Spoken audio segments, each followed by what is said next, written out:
Hello, everyone, and welcome to another edition of Coffees and Conversations, where the coffee is hot, the vibes are relaxed, and the conversations are always real. I am your hostess with the mostest, everyone's favorite business development associate, Miss Leah Lawrence, and today's topic is a little close to the heart, and I believe long overdue. Sip and shift. Breaking silence around minority mental health because the month of August is Minority Mental Health Awareness Month. And today we are going to be diving into the intersections of identity, wellness, and why representation matters so much in healthcare. And not just who it gets care, but also who provides the care. And I am super honored and excited to be sharing the stage today with Miss Maya Hicks, Superior's very own research coordinator, and she is a Morehouse Med School student. She just completed her first year of med school, all around powerhouse, my best friend, and the woman who introduced me to clinical research. Maya, how are you doing? I am doing wonderful. Thank you. Thank you for having me today. Yes, good to have you, bestie. But we're gonna try to co-workers. So Maya is here today to help us unpack how mental health shows up in real life, how it shows up in classrooms, how it shows up in clinics and research spaces, and even in friendships. And before we jump in, I just want to give you guys a quick reminder. We also want you guys in the conversation, okay? So use the chat. We love hearing your thoughts. We love hearing your questions and what resonates with you, especially about this topic. Mental health is not just a monologue, it's a dialogue. And this is a space for all of us to, share and grow together. Also, if you are new here, welcome. At Superior Clinical Research, we are all about advancing medicine within our communities and not just on them. We conduct clinical trials in real world settings, and our mission is rooted in equity, access, and advocacy for populations that are often overlooked in research.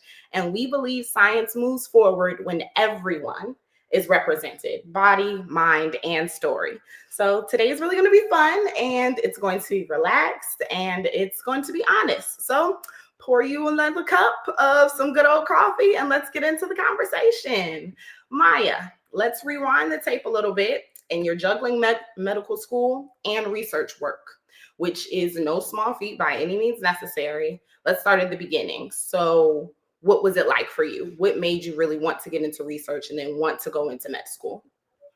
Those are two different things. So I knew for a long time that I wanted to go into medicine. My grandma, she's a DNP, so I always grew up around medicine. And my mom done research my whole life, basically. But I didn't really know too much about what the research was. Like I knew she was a monitor at one point. I knew that she worked in Research Triangle Park, but I wasn't really paying attention to what she actually did. For medicine though, I really like honed in and knew that I wanted to be a doctor when I turned 16. It was the summer before I turned 16. I spent the summer in a hospital with my aunt because she had sickle cell. And seeing the work that the doctors did really changed my brain chemistry to say, yeah, this is what I want to do. I want to help people the way that those people were helping my family. But on the other side of it, I didn't see doctors that looked like me. So I didn't really know that it was an option for me to be a MD and that head honcho. Because there was nurses and of course there were like DMPs and MPs that I seen that looked like me. But those head honchos, the doctors in the hospital, the people that are actually diagnosing and caring for the patients, I didn't see that. So it was a little on the flip side of like not knowing if that's attainable for me. But I went to college anyway, and I just knew I wanted to go into medicine. So that's how I kind of got interested in going into medicine. Research. I am a COVID baby, y'all. I graduated during COVID. So when I graduated during COVID, classes got classes got moved to Zoom. I was in Zoom University. I know. And I was in Zoom University. Campus wasn't closed. Campus had closed down before I even got to move in. And I was stuck in like, what am I going to do? So I moved to Chicago for a year. And when I moved to Chicago, I got my very first research job. And the very first study I worked on was the COVID vaccine trials, which really solidified that I wanted to do that because it was so fascinating seeing how hard it was to get people that looked like me to participate in these studies. So when I was looking at the numbers, I was like, wow, we are not participating. And then you go online and you hear people say that they don't believe in it, that they just came up with this medicine out of nowhere. And it was people that looked like me that were saying it. And it broke my heart. So I just knew that I wanted to go into medicine, but I wanted to go into medicine where it can interchange with what I do in research. So that is my story about how I got started. And that is a journey, and I don't think that's so like singular just to you. That's no one else's journey who I've ever known or ever heard, even going to clinical research conferences. Maya's journey is so singular, and because it's so amazing, what would you say that specific journey taught you about your own mental health? So, mental health during that time was big. Of course we were locked down. We were in the house and you were left with your thoughts. And I was freshly 18 in Chicago, which I will say Chicago was the best time, one of the best times of my life. I love the city. But it was difficult because you didn't have that human interaction, so you always felt alone. And I did get very sad because you dream of your freshman year in college. Like you dream of that. So not being able to experience that freshman year on campus was really hard for me. And I felt like it was really an adjustment period that was so unique and so many people had not been through. Like this was the first for a lot of people. And no one really knew how to navigate that. Because every all they would ever say is it's okay, like it's good, the world's going to open back up. At the time in the midst of 2020 we didn't know what was going on. We didn't know how long lockdown was going to be. We didn't know how long universities were going to be closed, how long we were going to be on It was Zoom. going to be consisting of like different things was changing and things were Yeah, getting made up along the way. Like it just, no one knew. yeah. So it was difficult, but it did teach me how to process emotions in a different way because everybody was scared. So you can't take frustration out on people who are also going through those same feelings as you. Okay. And so that was sort of like your mental health, like as a student and trying to, go through education system. But now since like you've completed 1 year of medical school, congratulations. Thank you, thank you, thank you. And you're like one step closer to being a medical professional. What has that journey made you understand about the mental health needs of medical professionals, not just the people that they serve within themselves? It so I don't think people realize how patient facing providers are. And even when we talk about like primary care and we talk about how, oh, we only spend like 5 minutes with a patient at a time because primary care providers have 50 patients to see in a time frame. It showed that if you're not taking care of your mental health, you can't take care of your patients. Because if you're not okay, they're not going to be okay.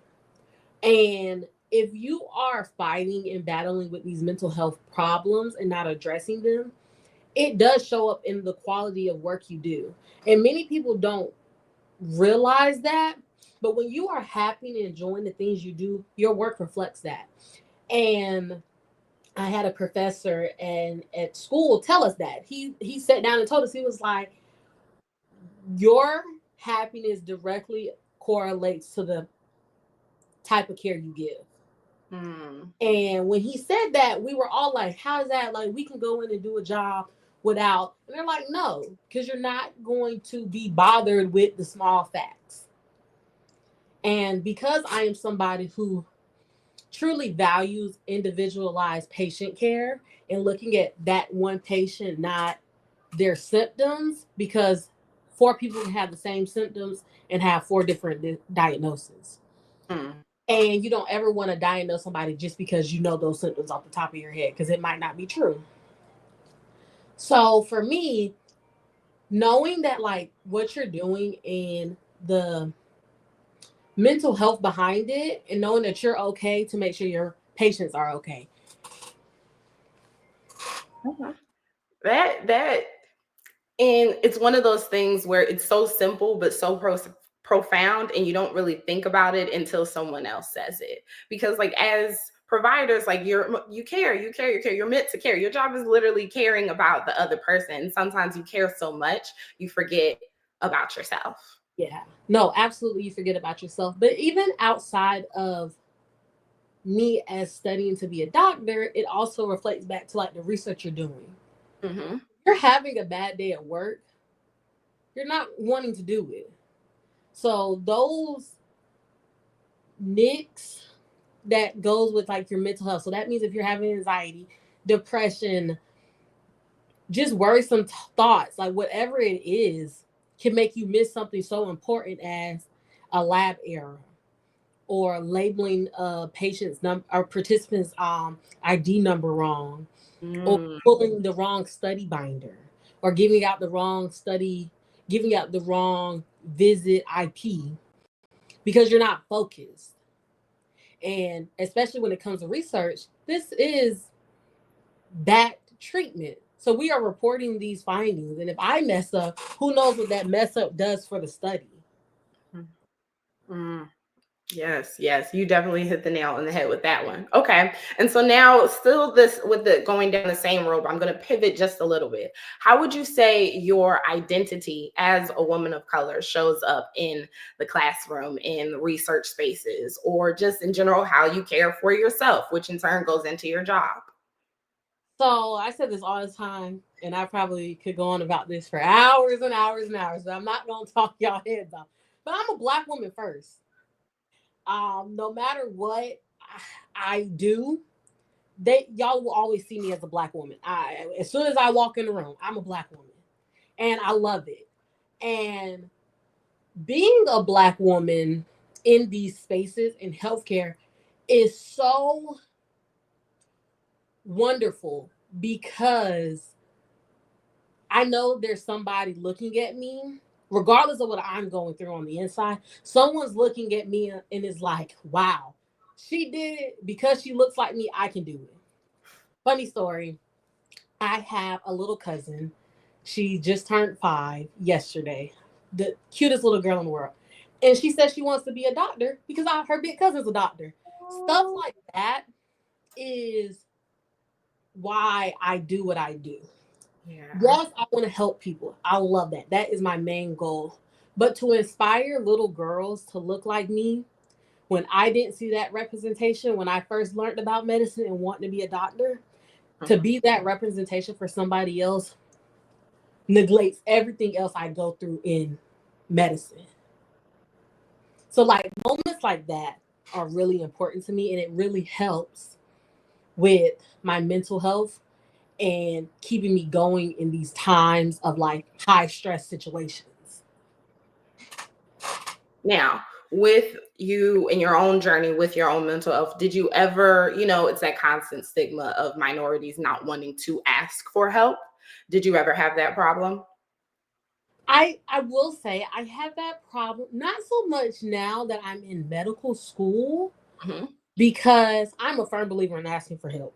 Hmm. If anybody know me, they know I will ask for some help. I am a damsel in distress when I gotta be. If I don't know it and I can't do it, I'm gonna ask for some help.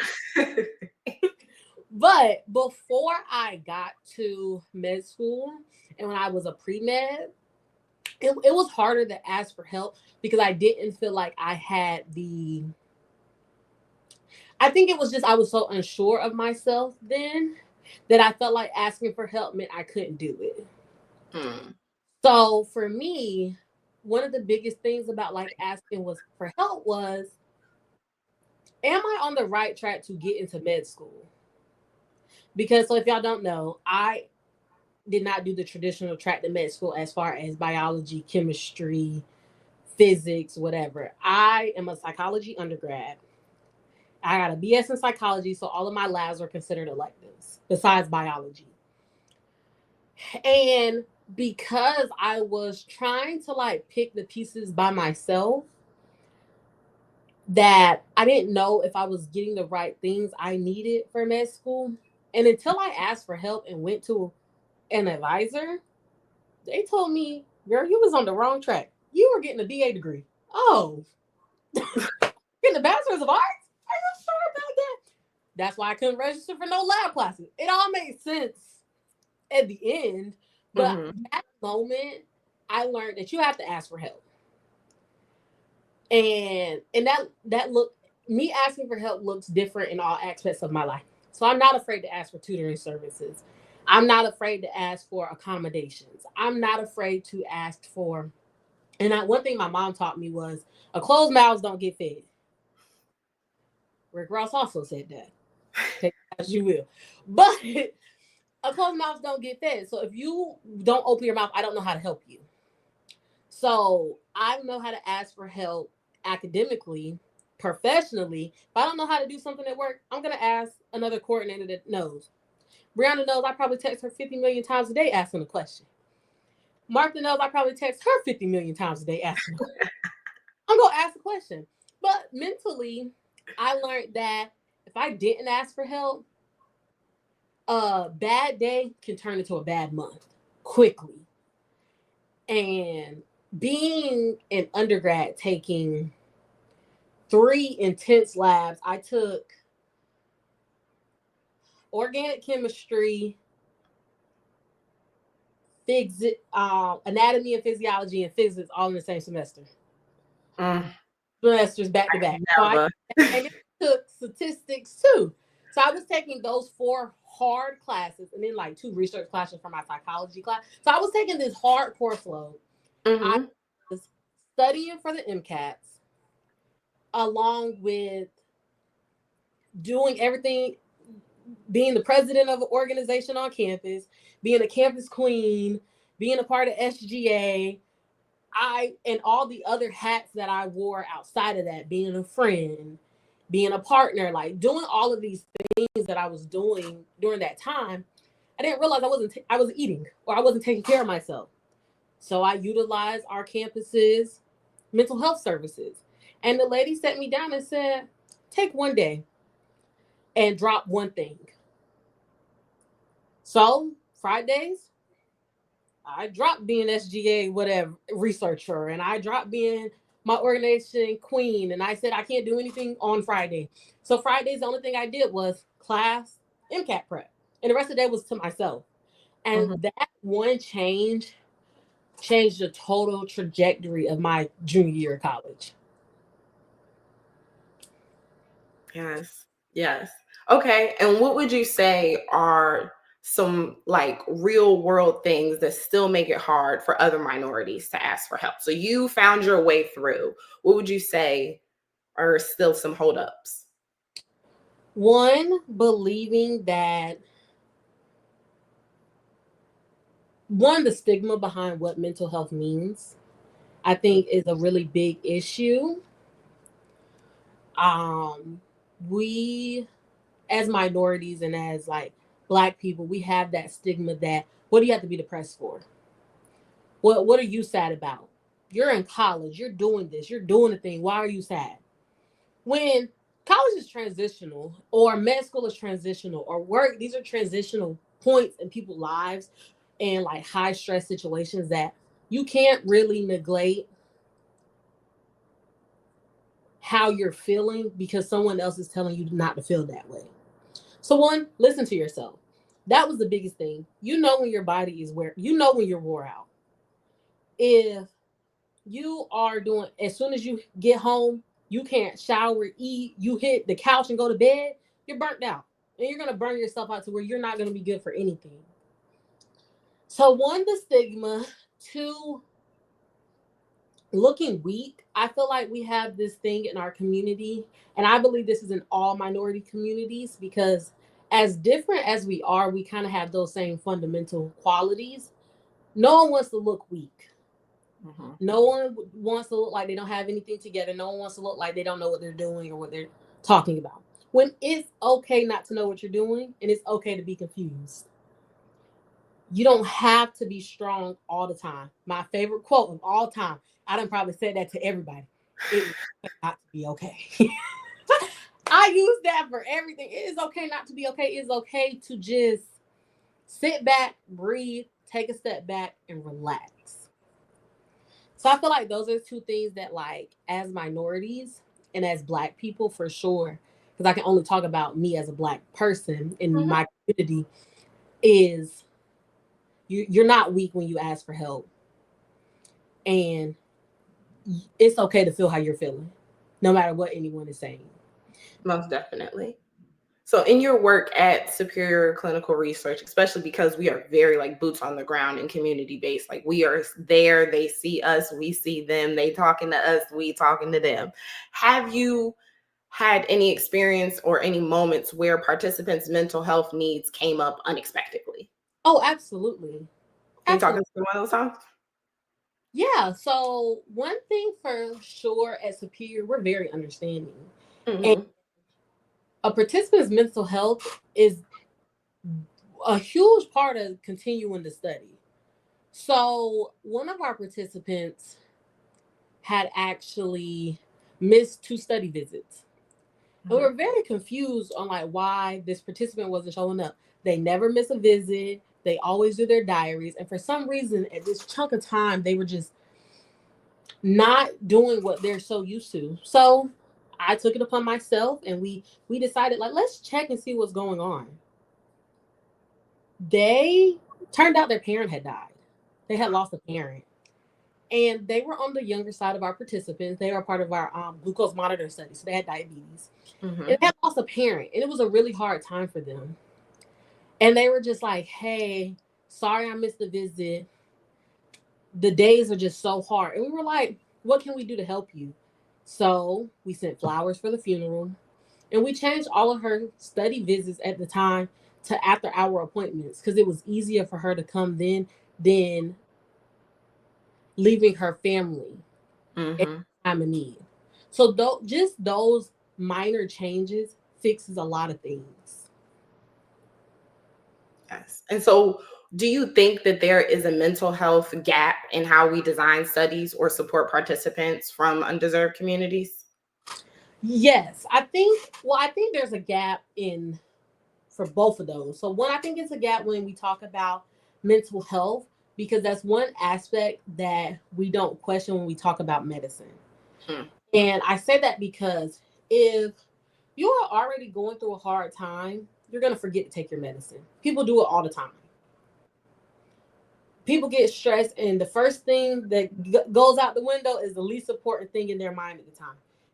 And I really hate to say it, but that's study requirements because as much as they want to do the research, they also got to think about feeding their family, paying their bills, Mm-hmm. getting kids to work every day like that. We are the most expendable thing to them.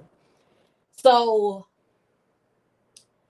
one thing I wish studies could do more is instead of like the first response to someone missing a study visit or a phone call or a diary entry is to drop them from the study because that's not real life, especially because these people that are in the studies are the people that would take this medicine in the real world or Mm-hmm. does treatment in the real world.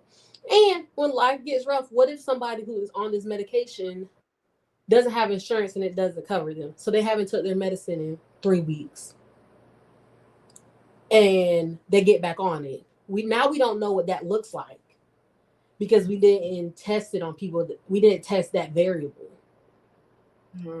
And that And, is something that like you won't expect, but that's real life. It happens. mm-hmm. Especially and in for this day and us, age. It's going to be happening. mm-hmm. And for us, because we are participant facing and we're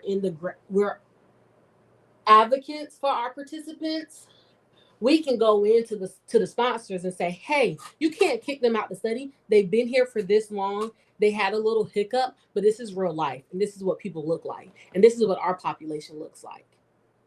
So more than anything, advocating, really Yeah. just letting them know all of those little, because sometimes they might just look at the big picture and don't see those small things of real life because they're not patient facing like Superior is, or like lots of these sites are, where we get to actually not just the data, but the stories that go along with the person and the participant participating in this trial. True.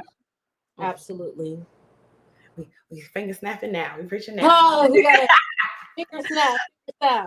Okay, and now we're going to pivot to another section that is very, very near and dear: friendship and wellness. Because a lot of times it's not just what you know, it's who you know. Who you know is sometimes how you get into the clinical research field. I tell you guys all the time, I'm a theater communications major, and Maya happened to be my roommate, and she introduced me to Superior in the realm of clinical research. And now I'm a clinical research professional. And now, because of that relationship, I take it on over to my parents and to my family and talk to them about clinical research. And they knew nothing about it. We were in a very much undeserved community, an area where it was just you go to the doctor and it was a constant, we ain't going to the hospital. But now it's just like we are understanding things more. And now it's just like I can send stuff to my mom, or I can send stuff to my aunt and things of that nature. And because we already have that family bonding connection, they just take it for what it is. They just like, okay, I got you. This is what I'm doing now. All right, I got you, baby. And that's how it is. Because of the good friendship and wellness that we have within our community and within our village, as we like to say. So, Maya, how do you say we support each other here at Superior Clinical Research? Like, what role does friendship play in mental wellness at Superior, especially because we are, a business that was started by a Black woman for an underserved community in Smithfield, North Carolina? So yeah, that's amazing. So one thing I always say, Superior is a family first. Mm-hmm. Family business, but it's a family. So we all are there for each other outside of the four walls of this building or the screen or work. So whenever we do take the lime green off, we're still in contact with each other. So I know, like we all know, Brianna had a baby. So Mm-hmm. we went to her baby shower and we bought her gifts because as much as we value Brianna as our coworker, Brianna has also to a friend outside of work because of all the stuff that we do. And I think, and then like we said, we have our own personal relationship because we went to college together. We were roommates, so we support each other outside of work. But the support that we do here at Superior outside of work is very unique because we know that Superior isn't everybody's whole life. So, yes, we love what we do and what we do is so important, but people have passions outside of that. And if we as a company can support your passions, that's what we want to do. Mm-hmm. And that's in all aspects. So I know when I got into med school, everybody at Superior was so happy for me. So happy. They were ecstatic. But also on the other side, we have a pharmacist student who volunteers and interned at Superior for years. We went to her white coat ceremony because that's how you show up for people. Mm-hmm. And that's how you show up here at Superior. But the way Superior does family and showing up in our community is what the events we do and the service we give out. Because we know that people won't participate if they don't trust who they're working with. So we want to be that trusted source in the community. We have people who just stop by to speak. Mm-hmm. They might have did a study 3, 4 months ago. Hey, just came in to say hi. I was at the doctor's next door. Wanted to see how y'all were doing. Come on in, sit, talk a while, grab some chips, grab some water. Watch Enjoy, TV. like enjoy yourself. We're here for the community. Mm-hmm. But also we do back to school drives. We give supplies to students. We had done the community baby showers. We've given out free haircuts. We've done the CPR classes. We've intentionally engraved inwoven ourselves in the community that we're a part of the community. Mm-hmm. People see the superior car and honk because they know it's us. People know it's me by my color of my shirt. I was in Walmart. They were like, I've been watching you on Facebook. Oh my goodness, that's amazing. Yes, that's Oh. like these are things that like, or even when we go to conferences, they're like, we Mm-hmm. see what y'all are doing. We appreciate what y'all are doing. Mm-hmm. Y'all are doing things that we didn't think about doing, and that's what it's all about. And that is, if we can just be a servant to anybody once, we've done our job. If we Okay. can help one person, we've done our job. And that's sometimes that's all it's about, just being of service. Mm-hmm. And the crazy thing is that was Clark's slogan, a culture for service. Hey, Alma it's mater. it's in me, not on me, y'all. It's in me, Engraved. It's on me, y'all. engraved.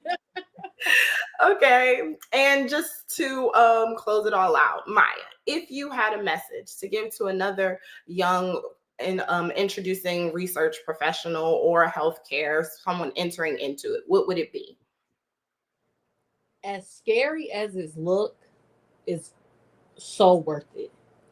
Mm-hmm. So as much as you feel like you're doing the wrong thing, you're saying the wrong thing, you don't know all the abbreviations, you don't understand the science, you don't feel like you're personable, as hard as it looks, it's 100% worth it.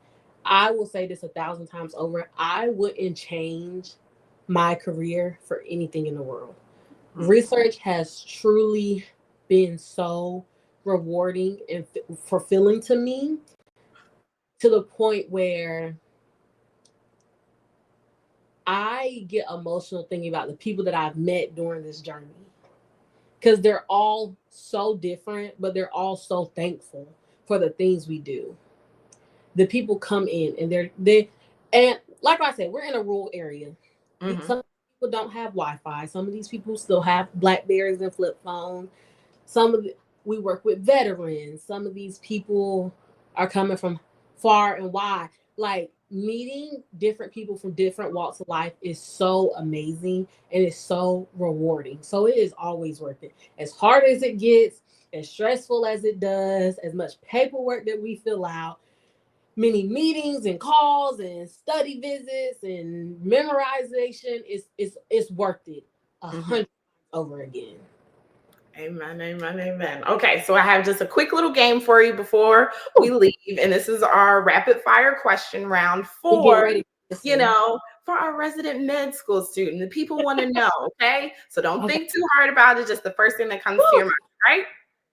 All right. One word to describe med school year one. Difficult. What is your mental health right now in one emoji?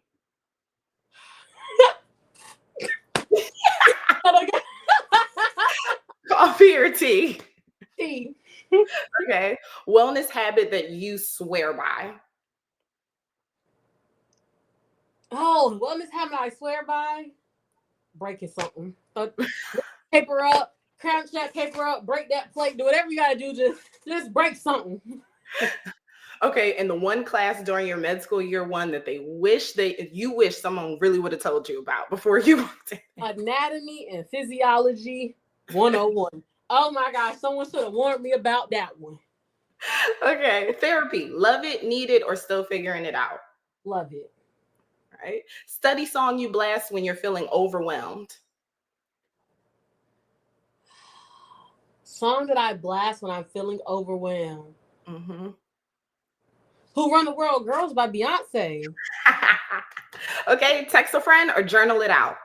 Text a friend. All right. What's one mental health myth we need to toss out today, right this second? That you're strong. Mm. Okay, okay, okay. And what's one thing that always brings you joy no matter what? My family. Oh, yay! Woo! All right. So that was really, really fun. And thank you guys so much. Thank you, Maya, On my my feet.